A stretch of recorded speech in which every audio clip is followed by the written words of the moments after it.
ये जो पूरा स्ट्रक्चर होता है, जब आप एक्सरे देखते हो तो इसमें आपको वर्टिब्रा भी दिखती है। तो और दो वर्टिब्रा के बीच में डिस्क लगा होता है, जैसे ये वर्टिब्रा है, ये वर्टिब्रा है, ये वर्टिब्रा है और ये वर्टिब्रा है। इन सारे वर्टिब्रा के बीच में इलास्टिक कार्टिलेज का डिस्क लगा होता है, rubber, IVD, intervertebral disc. Intervertebral disc का कितना होती है डेंसिटी वो लिखो, आईवीडी की इंटरवर्टिब्रल डिस्क 1100,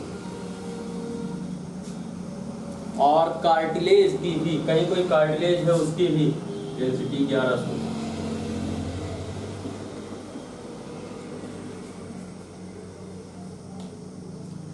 ब्रोंकाइज, जो ब्रोंकाइज फिजियोलॉजिकल है उनकी density 1100।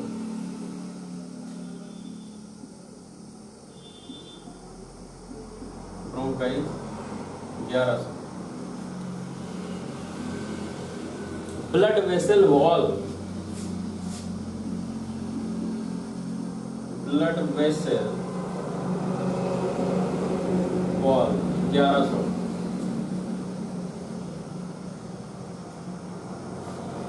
Blood vessel wall 1100। Calcium, calcium जो मॉलिक्यूल्स हैं उनकी डेंसिटी, कैल्शियम 1500।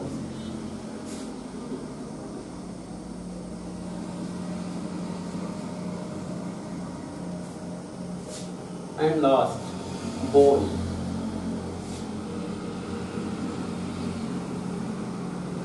1900।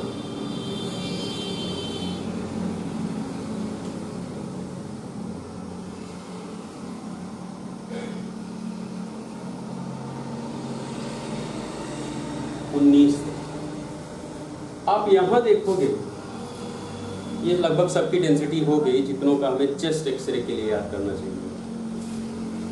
और याद क्या करना चाहिए, आपके दिमाग में एक ग्राफ में बनाना चाह रहा हूँ कि कलर्स कैसे डिफर होते हैं, कुछ थोड़े ज़्यादा ब्लैक कम होते रहते हैं, उसकी बात है। बाकी आपको याद नहीं करना है सब। ट्रैकिया आप देखोगे, trachea, normal muscle, diaphragm, IVD, cartilage, bronchi, blood vessel.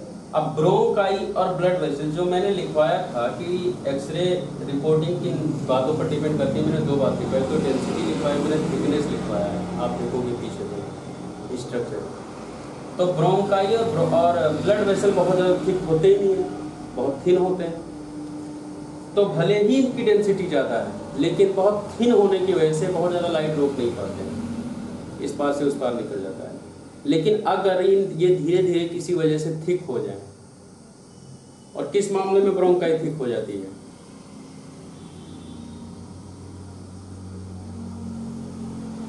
अगर सूजन आ जाए, सीधी सी बात है, अगर उसमें सूजन हो जाए, अगर उसमें सूजन हो जाए और धीरे धीरे मोटे हो जाए, तो जो थिनिंग पार्ट था वो मोटा हो जाएगा, थिक हो जाएगा, और डेंसिटी तो उनके पास पहले सही था, तो वेव्स को रोकने लग जाएंगे। और वेव्स को अगर रोक लेंगे तो उन्हीं के आकृति का शैडो पीछे बनेगा, और वो किस कलर का होगा, व्हाइट कलर का। तो अगर किसी एक्सरे पर, अब जैसे ये है, और आप जानते हैं कि नॉर्मली आपको मैं बेसिक बता रहा हूँ कि नॉर्मली एक्सरे पर ब्रोंकाई और ब्लड वेसल के पिक्चर नहीं बनते हैं। आपको नॉर्मल एक्सरे पर ऐसे कुछ भी नहीं मिलेगा कि ये ब्रोंकाई है, इतना क्लियर मार्जिन नहीं मिलेगा, बहुत ही हल्का शेड्स मिलते हैं, ये क्लियर मार्जिन नहीं मिलेगा। लेकिन अगर किसी एक्सरे पर आप देख रहे हैं क्लियर मार्जिन वाइट दिख रहा है कि ब्रोंकाइज बिल्कुल पीछे दिख रही है, तो इसका मतलब क्या है कि जो ब्रोंकाइज हैं वो एक्सरे को रोक रही है, जबकि उनको नहीं रोकना चाहिए। नॉर्मली वो उतनी थिन होती कि रोक नहीं पाती। अब अगर रोक ले रही है मतलब वो मोटी हो गई है, तभी रोक पा रही है। और मोटी किस कंडीशन में होगी, जब इन्फ्लामेशन होगा, जब उनमें सूजन आएगी। तो सीधी सी बात है, अगर आपको लंग्स पर ऐसे स्ट्रक्चर मिल रहे हैं जालेदार फैले हुए, तो ये क्या है, ये ब्रोंकाइटिस है। ब्लड वेसल, अब ब्लड वेसल कब एक्टिव होता है, कब उसमें प्लाज्मा और वो डायलेशन में जाता है और ब्लड फिलिंग ज़्यादा हो जाता है और डायलेट हो जाता है ब्लड वेसल कि ब्लड वेसल में ज़्यादा ब्लड भरे और ब्लड वेसल की मार्जिन आपको दिखना शुरू हो जाए एक्सरे पे। वो अस्थमा में होता है, जब एलर्जिक कंडीशन होता है, जब कैपिलरीज स्टिमुलेट होती है, हाइपर सेंसिटिव हो जाती है और वहाँ ब्लड फिलिंग ज़्यादा शुरू हो जाता है। तो अगर कभी ब्लड वेसल की मार्जिन दिखना शुरू हो जाती है तो अस्थमा की तरफ जाने लग जाता है। चलो वापस आते हैं। ट्रैकिया, नॉर्मल मसल, डायफ्राम, हाइपीटी, कार्टिलेज, ब्रोंकाई, ब्लड वेसल, यहाँ तक कितना है डेंसिटी?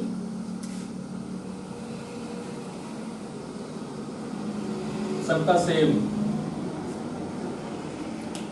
सेम। अब अगर कलर डिफरेंस की बात करें कि अगर सबका कलर आपको एक्सरे पे दिखे तो आपको कलर डिफर नहीं मिलेगा। आप अगर कलर से पहचानना चाहेंगे कि कहाँ पर आईवीडी है, कहाँ पर कार्टिलेज है, कहाँ पर क्या है, तो आपको कलर डिफर नहीं मिलेगा क्योंकि डेंसिटी सेम है। क्योंकि जो वेव्स आर पार जाएंगी वो सेम जाएंगी तो कलर भी सेम ही होगा, उतना ही ब्लैक होगा, उतना ही वाइट होगा जितना सबका होगा। कोई ज़्यादा ब्लैक और वाइट नहीं होगा, ना कम होगा। तो ये क्या है, लगभग सब सेम है।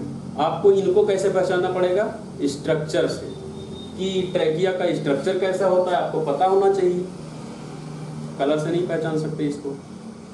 डायाफ्राम कहाँ है वो आपको पता होना चाहिए। फिर बात आते हैं एयर और इन्फ्लेटेड लंग। अब इनकी डेंसिटी आप देखते हो ज़्यादा है और लंग की डेंसिटी कितनी है? 350।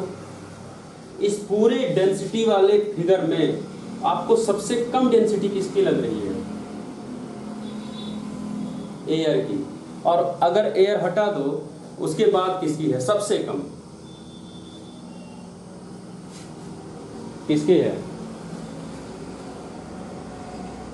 फैटी टिश्यू की 900 है, उससे कम किसी की नहीं दिख रही है। इन्फ्लेटेड लंग, अब आपसे अगर कहा जाए, अगर आपसे चलो फैटी टिश्यू और लंग को ही ले लेते हैं, एक हो गया फैटी टिश्यू, एक हो गया लंग, और कोई ऑब्जेक्ट लिया गया जिसके शरीर पे कुछ नहीं है, सिर्फ फैटी टिश्यू और लंग्स ही हैं, ये सब निकाल दिया गया एनाटॉमिकली, सब निकाल दिया गया और सिर्फ दो लोगों का एक्सरे कराया गया, इन्फ्लेटेड लंग और फैटी टिश्यू। तो ज़्यादा वेव्स कौन रोक पाएगा, इन्फ्लेटेड लंग या फैटी टिश्यू? फैटी टिश्यू ज़्यादा रोक लेंगे। तो फैटी टिश्यू जितने पार्ट में रोक लेंगे उसका वाला रिफ्लेक्शन कैसा पीछे दिखाई देगा उसमें डिटेक्टर पे? वाइट की ब्लैक, वाइट दिखेगा। अच्छा, लंग्स कोई वेव रोक पाते हैं कि नहीं रोक पाते हैं? थोड़ा रोक लेते हैं क्योंकि उनके पास डेंसिटी 350 का है। भले ऐसा नहीं कि ये इतना है, एयर हो गया बिल्कुल 1 हो गया, डेंसिटी 3.5 है। भले ही फैटी टिश्यू जितना नहीं रोक पाते हैं लेकिन कुछ पार्ट रोक लेंगे। और अगर 350 तक का रोक लेते हैं तो बिल्कुल। अब अगर लंग्स और एयर की बात करें तो इन दोनों में सबसे ज्यादा कौन रोक रहा है? लंग्स। तो दोनों में सबसे ज्यादा ब्लैक कौन आएगा? सबसे ज्यादा एयर आएगा। अब समझ में आ रही होगी कहानी कि ये नॉर्मल लंग है, इसका कितना है डेंसिटी? 350। मतलब नॉर्मल लंग मतलब इन्फ्लेटेड लंग मतलब एल्वियोला। और अगर पूरे लंग में एल्वियोला बढ़िया से भरा हो और इन्फ्लेटेड लंग हो तो जब आप इसका एक्सरे कराओगे तब आएगा 350। लेकिन कोई बीमारी हो जाए और इतने एरिया का पूरा एल्वियोला खा लिया जाए, पूरा विनाश कर दिया जाए, एल्वियोला रह ही ना जाए, जैसे आप डब्बे से च्यवनप्राश एक चम्मच निकाल लेते हो, ऐसे ही कोई एक एरिया का पूरा एक चम्मच निकाल ले एल्वियोला और आर पार छेद हो जाए, होल हो जाए, तो उस एरिया में क्या है? एयर है। अब अगर इसका एक्सरे कराओगे, अगर इस पेशेंट का एक्सरे कराओगे तो जो ये वाला ऊपर का एरिया होगा इसका डेंसिटी कितना है? ऊपर वाले एरिया का 350, लेकिन इसका डेंसिटी कितना है? 1। अब इसका आप एक्सरे कराओगे तो ज्यादा ब्लैक किसका आएगा? ये वाला कि ये वाला?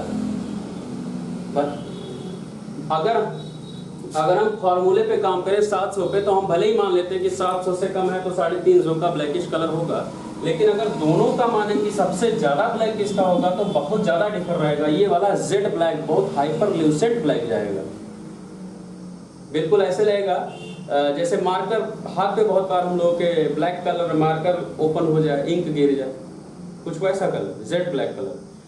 तो ये वाला बिल्कुल जेड ब्लैक कलर होगा। ये वाला भले ही ब्लैक होगा लेकिन इससे बहुत कम। पॉइंट समझ में आ रहा है कि कैसे डायग्नोसिस होती है। अब आपने पढ़ा एम्फाइसीमा। एम्फाइसीमा में क्या होता था? यही तो होता है, एलास्टेज और प्रोटीनेज दोनों मिलकर क्या कर देते हैं, एल्वियोला को खा लेते हैं, वो पूरा का पूरा वहां खोखला हो जाता है। अब अगर उसका एक्सरे करा दोगे तो क्या होगा, वो पूरा का पूरा जिस एरिया में खा लिया गया होगा उस एरिया का जेड ब्लैक आएगा। और अगर पूरा का पूरा लंग खा लिया जाए और ज़्यादा एयर फिलिंग वहाँ हो रही हो तो क्या होगा, जेड ब्लैक होगा।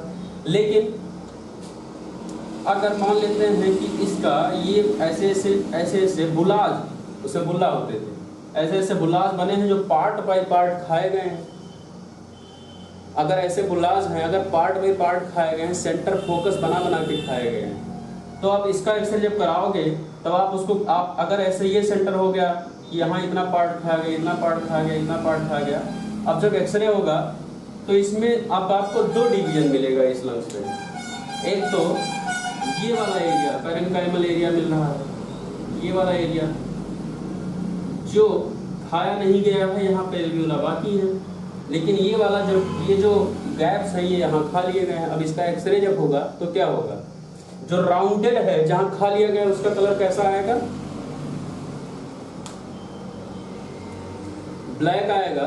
लेकिन जो नहीं खाए गए हैं उनका कलर कैसा आएगा, वो भी लगभग ब्लैक ही आएगा, क्योंकि हम लोग का कॉन्सेप्ट क्या है, 700 से कम हो तो ब्लैक आएगा। लेकिन दोनों में ज्यादा ब्लैक किसका, ये कोरिलेट किया जाता है कि कौन सा ज्यादा ब्लैक है। तो ज्यादा ब्लैक कौन सा आएगा, ये वाला भुल्ला आएगा या नॉर्मल पैरेन्काइमल सेल आएंगे।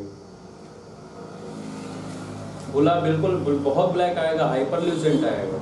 हाइपरल्यूसेंट लंग नहीं आता है नॉर्मली, ल्यूसेंसी आप कह सकते हो, लेकिन हाइपरल्यूसेंट आएगा अगर एयर फिलिंग होगा।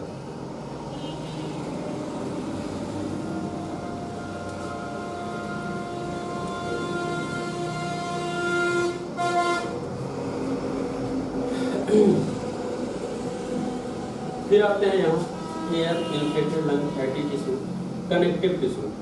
अब फैटी टिश्यू 900 आ रहा है।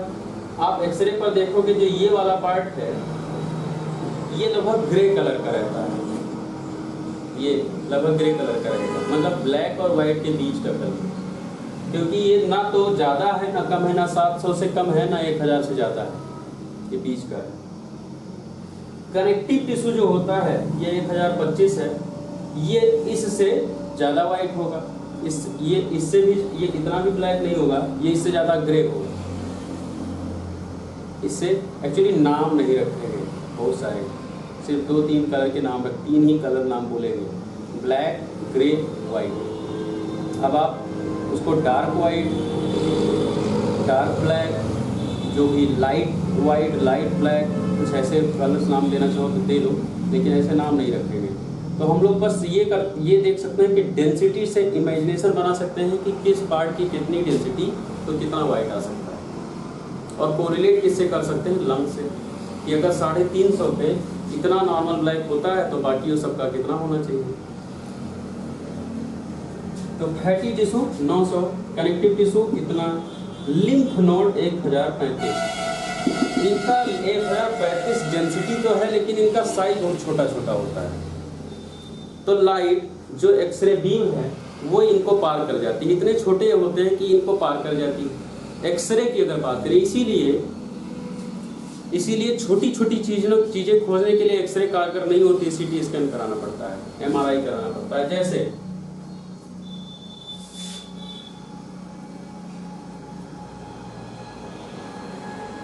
ये लंग्स है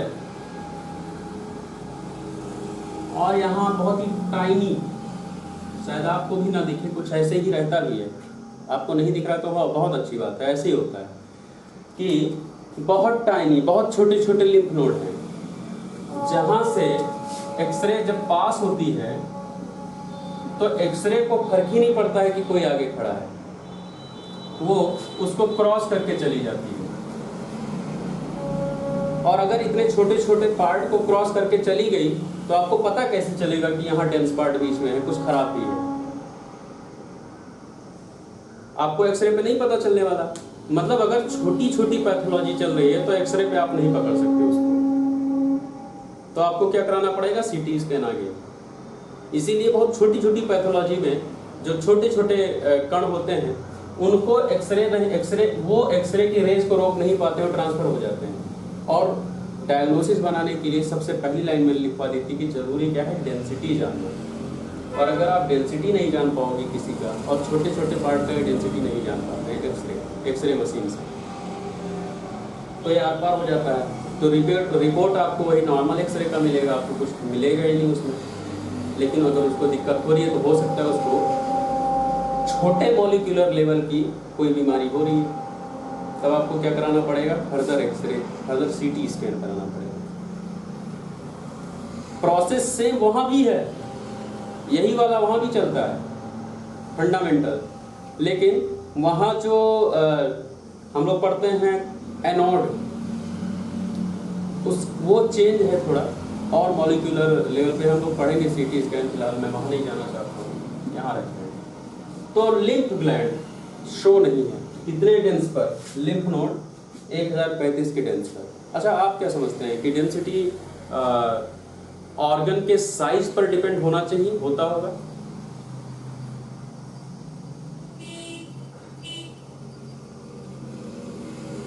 साइज पर डेंसिटी, मैं वही जानना चाह रहा हूँ। साइज पर डेंसिटी डिपेंड नहीं करती है, मैं बस इतना समझाना चाह रहा हूँ। आप ये ना सोचे कि बहुत बड़ा पार्ट होगा तो डेंसिटी ज़्यादा होगी, या छोटा है तो डेंसिटी कम। आप बुलेट है, जो बंदूक की, जो गन की बुलेट होती है, उसकी डेंसिटी ज़्यादा है। छोटा सा पत्थर ले लीजिए, उसकी डेंसिटी ज़्यादा है। और तो ये अगर ये लिम्फ नोड 1035 की डेंसिटी से छोटे छोटे होते हैं तो वेव्स रोक नहीं पाते। लेकिन अगर इनमें सूजन आ जाए तो ये क्या करेंगे? धीरे धीरे बढ़ जाएंगे। अगर इनमें सूजन आ जाए तो ये क्या करेंगे? बढ़ जाएंगे। हाइलर लिम्फ नोड बढ़ गए, अब इनके साइज में बढ़ोतरी हो गई और इनकी डेंसिटी तो 1035 थी। अब जब यहाँ से वेव जाएगी तो ये वेव को रोक लेंगे, क्योंकि इनका साइज बढ़ गया, इनका सरफेस एरिया बढ़ गया। और यहाँ से जब वेव जा रही है तो ये अब रोक पा रहे हैं। अब अगर यहाँ ये रोक ले रहे हैं तो यहाँ प्रोजेक्शन क्या बनेगा इनका? व्हाइट की ब्लैक?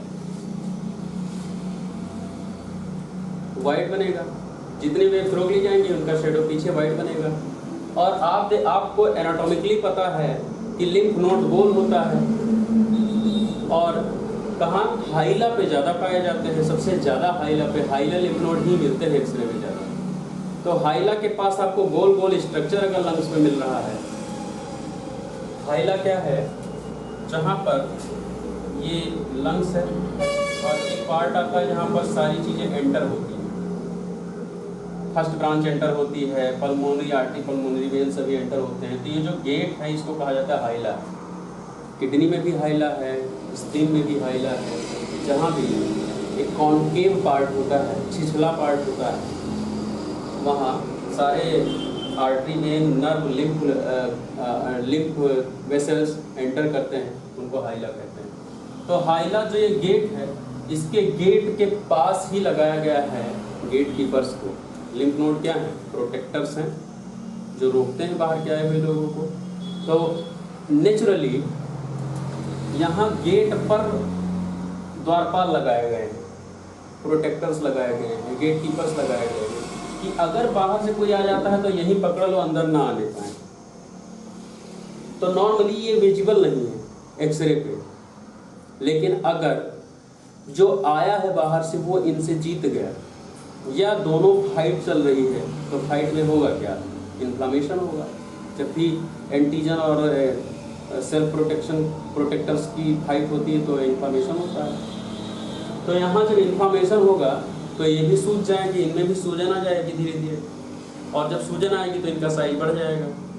तो साइज जब बढ़ जाएगा तो इस डेंसिटी के साथ साथ अगर इनका साइज भी बढ़ गया तो यहाँ रिफ्लेक्शन वाइट आना शुरू हो जाएगा। तो हाइला पे अगर गोल गोल स्ट्रक्चर ऐसे लग रहा है कि रुई रख दी गई है, डेंसिटी बिल्कुल रुई रख दी गई है, रुई से डेंसिटी को रेड मत करना, मैं बस कलर की बात कर रहा हूँ कि अगर एक्सरे पे आपको ऐसा शो होता है तो उसका मतलब क्या है, हाइलर लिम्फ नोड बढ़ गए हैं।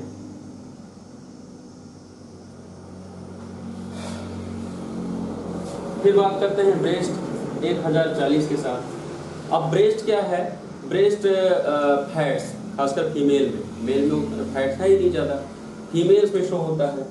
तो अगर 1040 है और जो साइज है वो भी बड़ा ही है, लिम्फ नोड बहुत छोटे साइज के हैं, तो उसका एक्सरे देखोगे तो उसका शेडो कैसा आना चाहिए, ब्रेस्ट शेडो कैसा आना चाहिए। जबकि जो फैटी टिश्यू है, ब्रेस्ट कितना है 1040 फैट के साथ लेकर, और फिर उसमें मसल और भी स्ट्रक्चर्स हैं, और जो फैटी टिश्यू है वो कितना है 900 है जो फैटी टिश्यू है। तो इसके साथ जो वेव्स पार होती हैं वो आपको कैसे दिखती है, वहाँ वाइट दिखेगा या ब्लैक दिखेगा, ब्रेस्ट शेडो ऐसा होना चाहिए, ब्रेस्ट का वाइट होगा। अगर आप शेडो देखोगे एक्सरे पे तो आपको वाइट दिखेगा। बहुत बार कंफ्यूज हो जाते हैं बच्चे कि ये क्या है, तो ब्रेस्ट शेडो आपको वहाँ वाइट दिखेगा, भले ही अब आपको इतना वाइट नहीं दिखेगा लेकिन वाइट दिखेगा। फिर हर्ट ल्यूमेन की बात करते हैं 1050 के साथ, हर्ट ल्यूमेन। अब हर्ट ल्यूमेन क्या है, ये हर्ट है, तो ल्यूमेन क्या है,